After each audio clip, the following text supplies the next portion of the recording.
Sino ba namang tatanggi, 'di ba? Binaba na, nadilaan na. Ano pa sabihin niya, tumayo ka diyan. Nag-date kami sa Sky Ranch sa Uy, Tagaytay. eto. Mahilig ako sa mga tuktok, alam mo yung mga tuktok na.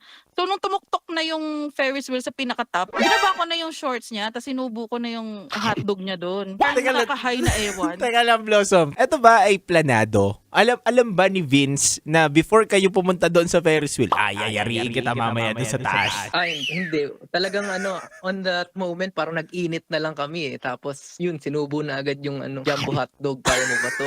Saka malamig sa Tagaytay, so syempre kailangan mo ng mas mainit pa sa bulalo. Tsaka bago-bago kami nun eh. Alam mo naman, pagka bago pa lang kayo, parang gigil na gigil pa. Andiyan pa yung gigil eh. So natapos na yung ikot nung Sky Ranch, so tapos na yung Ferris wheel. Pagbaba namin, may nag-aalok po na staff nila na gusto nyo po ba makita yung souvenir photo nyo. So nagmadali po kami umuwi na.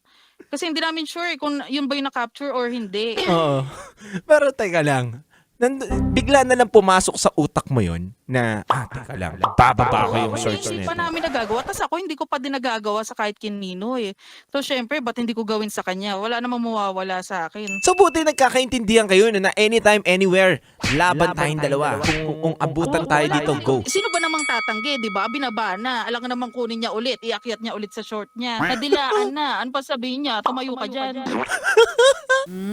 Sarap manood ng radyo, no? Ginawa mo na talagang bisyo ang panonood sa amin, no? Umabot ka na rito eh. Huy!